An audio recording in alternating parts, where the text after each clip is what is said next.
What's going on, YouTube? It's the one and only Captivated Notary Q. Welcome back for another episode of Talking Notary Marketing with Q.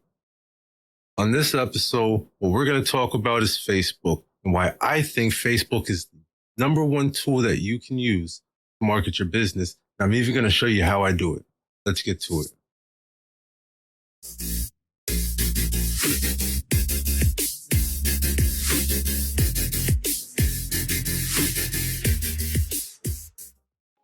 All right.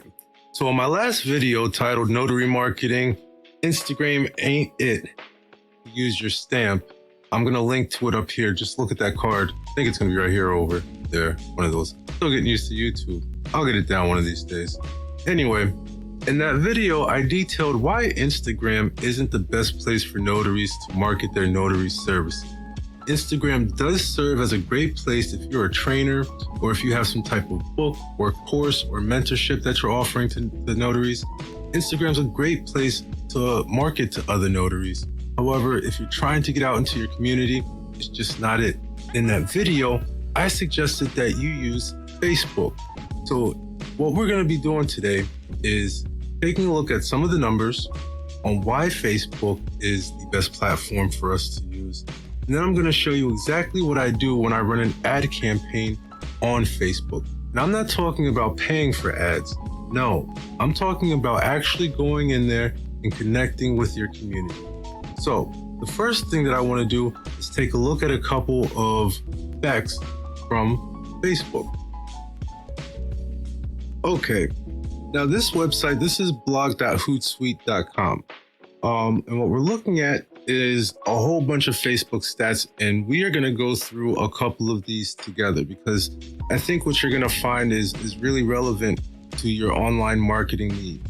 Okay, so let's go through a couple of these. The first one that I want to take a look at as Facebook.com is the third most visited website in the world.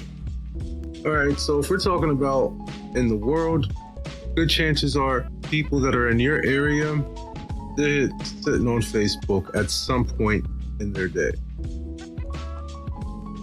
All right. Let's look at some of the Facebook user stats. All right. This one is really interesting. So 70% of American adults use Facebook. Only YouTube ranks higher at 83%. Instagram comes in third at 47%. But as you'll see in the next few Facebook stats, the platform's reach is not universal across all adult age group. Let's continue. Facebook is the favorite social platform of the 35 to 44 demographic.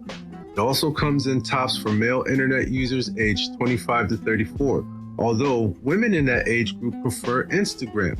Facebook currently limits its gender reporting to male and female. If your target market includes these demographics, Facebook is an even more important place for you to connect. Okay, so if you go back to the last video, it said that the target audience for Instagram is that 18 to 25-year-old range, or 18 to 29. I believe that's what the percentage was.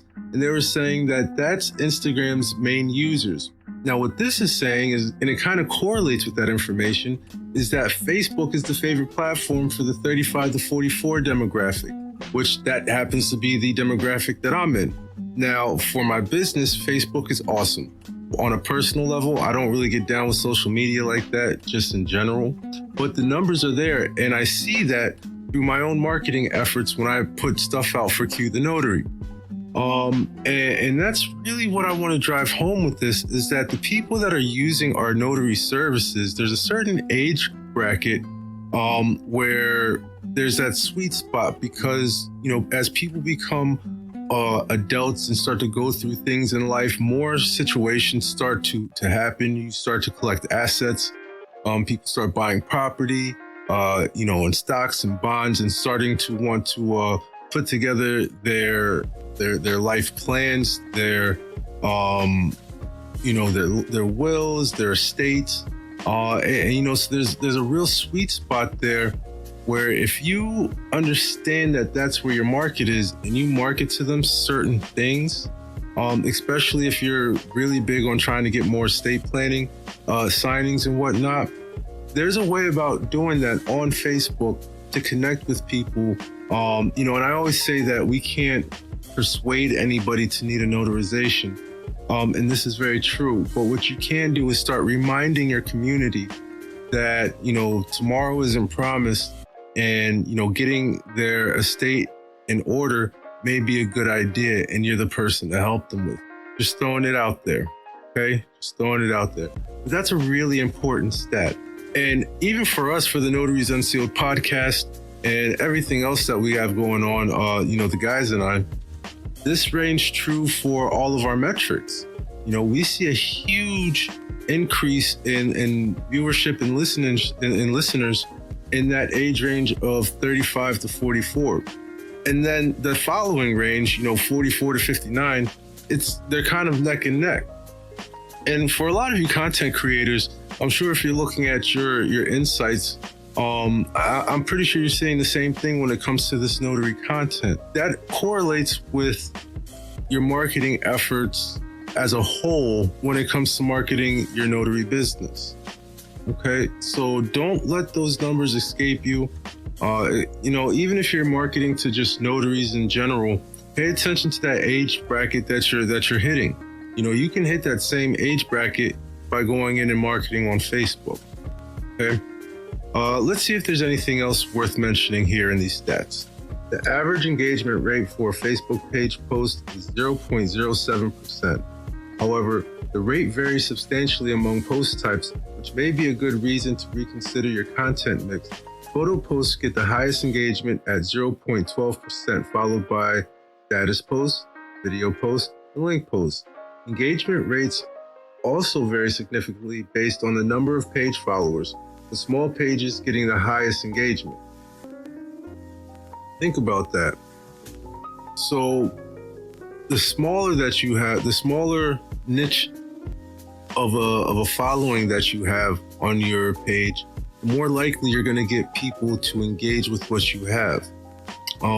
There's a really interesting conversation to be had about that. Maybe I'll bring that up on the podcast, and the fellas and I will talk about it. So make sure that you stay tuned to the Notaries Unsealed podcast. New episodes every Tuesday. But getting back to this, the type of content that people are putting out there, and where you're putting it is really important. And, volume is always a key when you are having marketing days or advertising days. You got to remember, when you're setting out to complete a marketing campaign, all you're doing is planting the seeds. And you want to plant as many seeds as possible to make sure that you have a good crop of customers that come out of it, right? Think about farming. When you drive through, let's say, Lancaster, and you see all the cornfields and everything, it's just rows and acres of corn, because they want to guarantee that they get the best crop that they can. When you are producing at that high of a level, there's going to be some bad batches.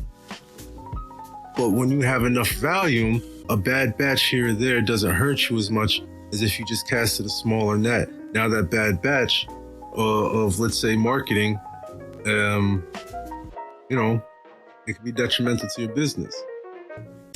Just saying. Let's see if there's anything else worth looking at. People are 53% more likely to buy from a business they can message. I know that this is a very big thing for Q the Notary. On Facebook, what you'll find is you want to make sure you've got Facebook Messenger downloaded. Your customers are going to try to contact you through Messenger, and they really like that. For those that take the time to actually send you a message, replying to them quickly is almost like a guaranteed sale, man. I don't think I've failed to lock in any appointment from anyone that's messaged me. When you're speaking to people through text, you want to make sure that you come off genuine and excited to do business with them. And that's really something that I want to reiterate. Never speak to the customer like they are wasting your time, like they are an inconvenience to you. If you're running a business, you are relying on your customer a lot more than they are relying on you, because they can just call somebody else. You may have just lost a portion of your light bill, right? So let's be honest with ourselves. Make sure that when you're talking to customers, be ready to do business. Don't think about it as a weird thing. Think about it as, this is my digital store. If somebody just came in, let me greet them properly. Right? Because we want them to stay there, feel welcome, and spend money with them. Let's continue. All right, so I hope some of those stats really help you understand why I lean more towards Facebook when it comes to marketing your notary business. The numbers don't lie. A large portion of the country is on Facebook at some point or another during the day.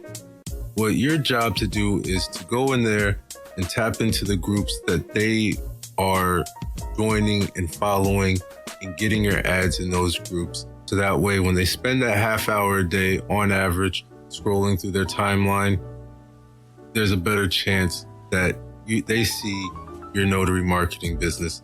And at that point, it's up to you and the content that you produce to get that point across. So that way they can possibly save your notary advertisement. Because let's be honest, 99% of the people that see your advertisement don't need you today.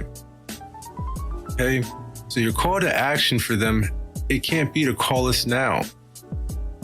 Somebody's going to see that and say, well, I don't need you now. Maybe you'll be around when I need you. Tell them to save the number. They'll say, hey, that's a good idea. I should probably save this number just in case I need this. Let me save the post. Or let me grab my phone right quick and put this number in. Okay? You got to think about that when you're putting out advertisements, no matter where it is. If you're posting images on Google Business Profile, or, if you're using Instagram for something like that, you'd be surprised how many of these advertisements that notaries are doing that don't have a call to action. No number, no way to contact them. And it's like, well, how do you expect a customer to reach back out to you when you don't have an email address, a website, or a phone number on this advertisement for your business? Sorry if that's you, but now you know. All right.